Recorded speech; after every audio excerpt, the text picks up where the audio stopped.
lads, Christian the Haver Cardman here, coming at you with our brand new live duels series today.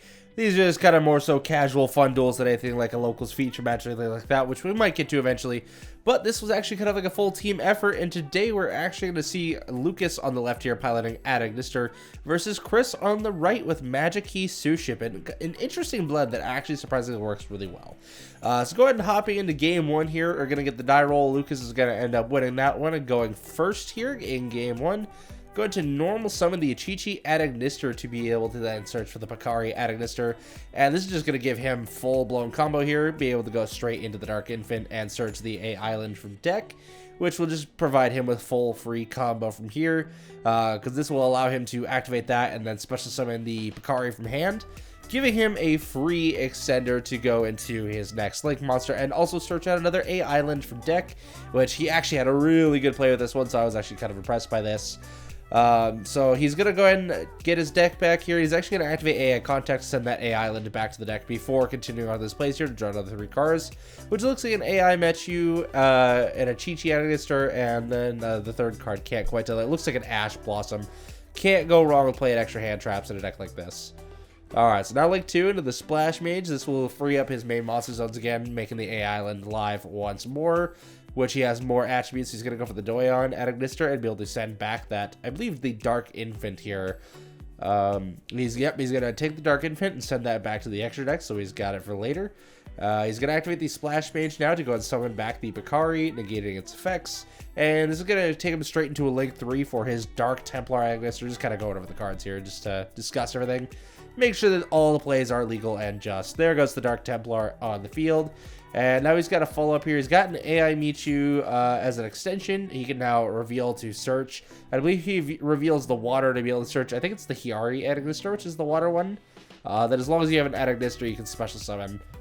Oh, correction. He actually revealed the Wind Pegasus Magikey so that he can add the Buru, which is a completely free extender in this situation.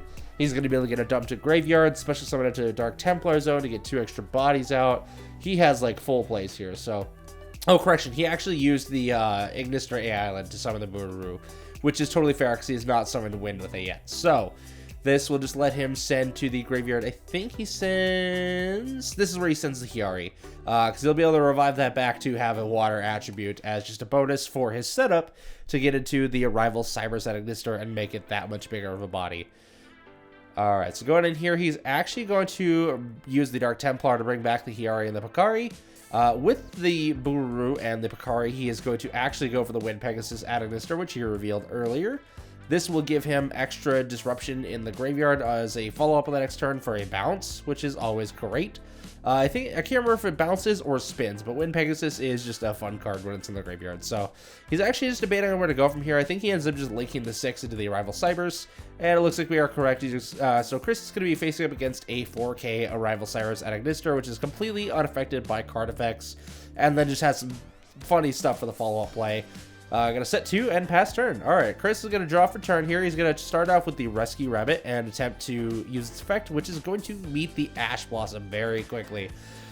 He's gonna try to follow up with a Magikey Maftia using the materials from his hand because he doesn't have any normal monsters on field to send from deck. It looks like he's sending a Clavis, and I couldn't quite see what the other card was there, but either way, he's just going to be going for Nancy Bolus. Interesting to see how he's going to try to out this Arrival Cybers here. I'm not sure if he's aware that it's unaffected by card effects, but looks like he's going to get the Genie out here and revive the Clavis from the graveyard. Just get some more bodies. So he actually has 3 level 4s on field right now, 2 of which being tuners, and 1 of which just being a level 4 vanilla monster.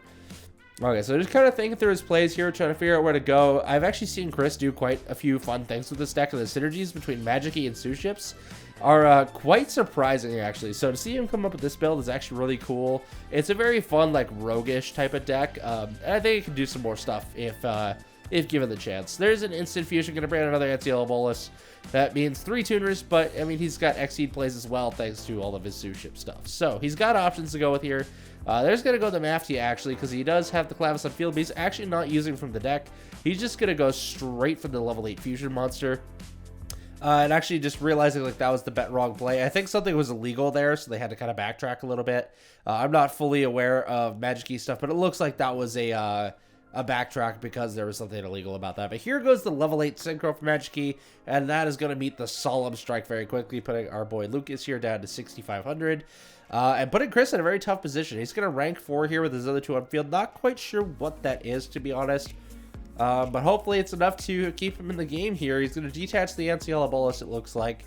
Once again, I'm not sure what it does, but it looks like... I can't tell because of the glare what card that is, but it looks like he's searching for a Suship here, so I would assume that's some sort of Suship card or something of the sort, but...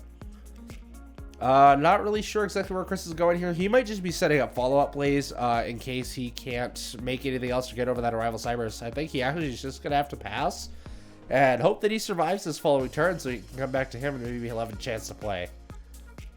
Unfortunately, not having any disruption against that going first board with Agnister is kind of rough. Once that tower is established, it doesn't really matter. Alright, thinking over more plays here and just realizing some of the stuff that we are capable of doing, but probably not going to be able to help us out in the end. Alright, just sounds like Kris is kind of weighing over his options here, trying to think about what potentially in his toolbox might be able to get around this situation, but I don't know if Magikey Suships are actually equipped to deal with this, and there's going to be a pass from Kris, and it looks like Lucas is just going to top deck the A Island once again, but he can use what he already has on field to summon that Achichi again, just absolutely for free. And that's going to allow him to search out, looks like the Doyon at Agnister actually, which he can normal summon because he hasn't used that yet. And that will add back the Picari. That is the big brain plays, ladies and gentlemen. I believe this is where, once we're done shuffling up here, I think he goes into a Splash Mage. We'll find out here in just a moment. So we know he has A Island and a Picari in hand. Not too bad of a setup. He's already kind of got all that he needs on board to be able to just like go through this and go for game, actually. I think he forgot about the Arrival Cybers' ability to pop to get a token. There goes the Splash Mage with the 2 that he had on field before. See, and I feel like this is where you would go with the Arrival Cybers to go ahead and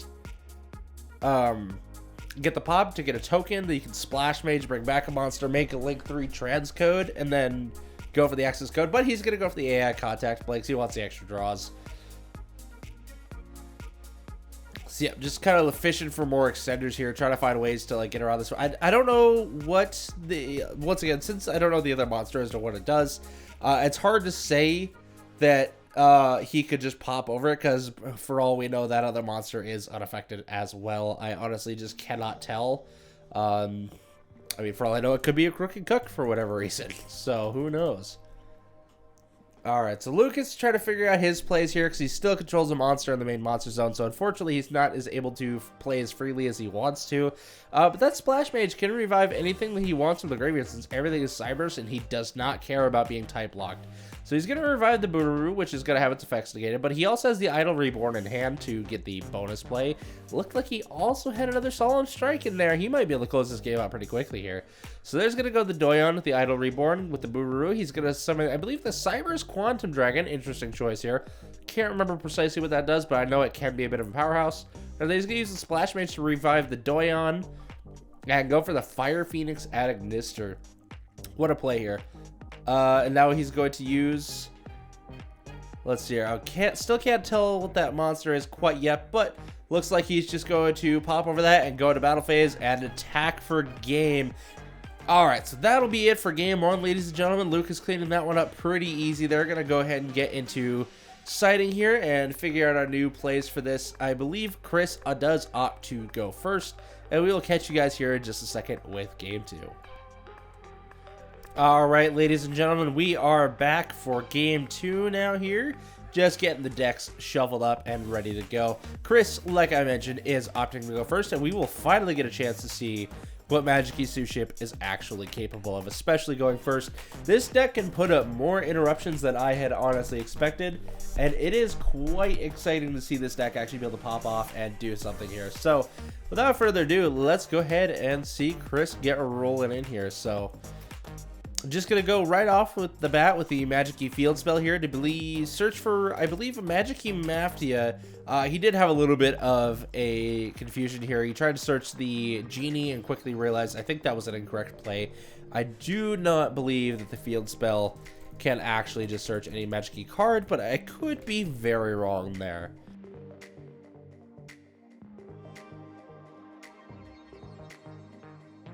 Okay, correction. So Magikey World can add a Magikey monster from your deck to hand, and then during your main phase, you can add a Maftia from your deck to your hand and place one card from your hand on the bottom of the deck. So he's able to actually search both with the field spell here.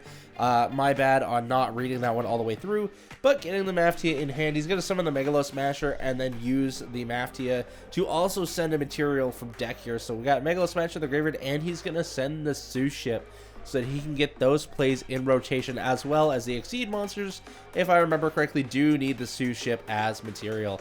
It looks like we're going to actually go for the level 8 Ritual monster here from Magikey, which is super good, and that's going to allow us to summon the Genie from hand and bring that Suship back from the graveyard. Meaning we have 2 level 4s on field to potentially go into a rank 4 play, or in this case, looks like we're actually going to go for the level 8 Magikey Synchro. So these 2 monsters here don't look like a whole lot, but if I remember right, they are actually their own form of disruption here. So if we look at the Magikey Fiend, the level 8 Synchro, this actually does allow to set a Magikey spell trap directly from the spell and trap zone, or to the spell and trap zone. And then if your opponent normally special summons a monster with the same attribute as a monster in your graveyard, you can destroy that monster.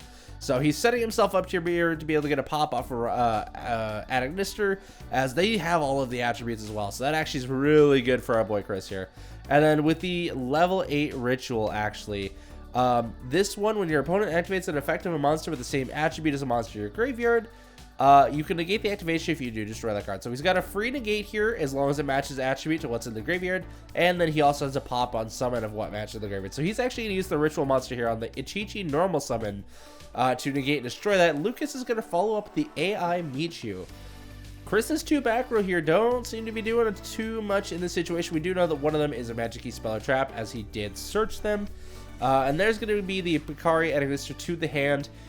Thankfully for Lucas anyways, he already has the A Island in hand, so he does not have to worry at all about losing that normal summon. He is just able to go off with his plays regardless. So there goes the A Island touching down.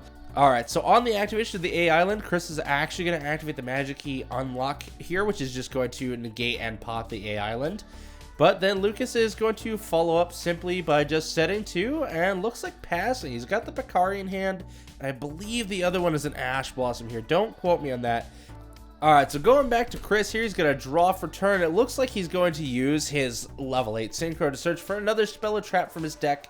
Just kind of thinking here, Lucas is also kind of thinking of this at the moment. He kind of waits a second to respond here, but he eventually does flip that Solemn Strike and decide to just out Kris's monster here. He wants to clear that thing off the board and realize it's going to cost him less life in the end anyways to take the 1500 as opposed to that big beefy good old 2k body. I guess it's not too much more damage, but regardless, less damage is less damage, and it's another monster off the field. Correction, that was actually the Synchro monster. I don't know why I thought that was the Ritual here. So actually, that is 2800 damage. So he actually saved himself 1300 life points by going that way and cost Kris a resource. So I mean, there is that. Now all he has to deal with is the 1 negate off of that Ritual monster there and another 2k to the face, of course, putting Kris down to, I believe, 4,500 life points after battle phase, and just going to pass it right back to Lucas. A little slide off the top deck there, but looks like Lucas is going to top deck Doyon for turn. It looks like Kris is going to opt to actually not use the negate on Lucas here. Quite an interesting choice. Not quite sure why he did that, but look at that. There's going to go the Called by the Grave and the Doyon so that Lucas cannot add back to his hand another spell or trap card, which would have just netted him way more resources. But doesn't matter. He's going to use the Dark Infant to be able to get the A Island back from his deck to his hand. Still got another back row here. We still know that he has a Picari in hand, I do believe, and an Ichichi as well, if I'm not mistaken.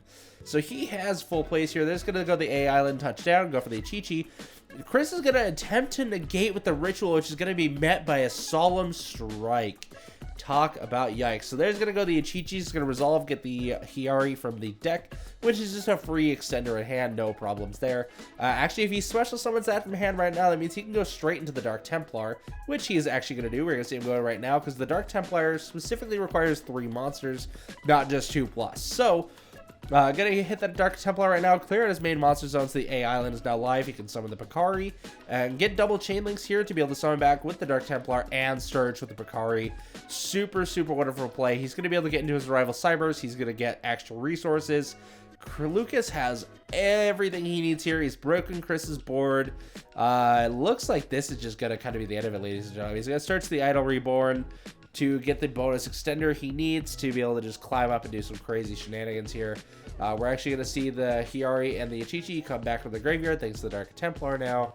And he has full setup for a 4K Rival Cyrus. It looks like he's going to go straight for it because why not?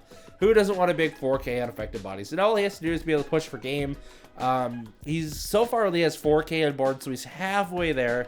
He could definitely make it if he's able to go into an access code by some means. But looks like Kris, he's going to take the 4K. It's going to pass back to his turn. He's going to activate Unexpected Die and get hit with the Ash.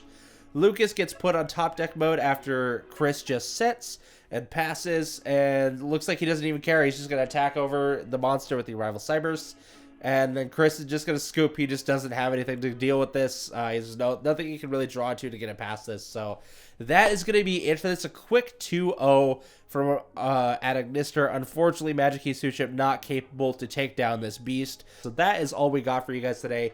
Thank you so much for tuning into this live duel. If you enjoy it, be sure to hit that like and subscribe button down below so we know that you like it. And leave a comment on what your favorite part of the duel was and what kind of decks you might like to see next, because you never know. We might have the deck of your choice in the next video. So that's, once again, all we got for you guys today. Thank you so much for joining us. Your support has been crazy. And just remember, everyone, good fun. Have luck.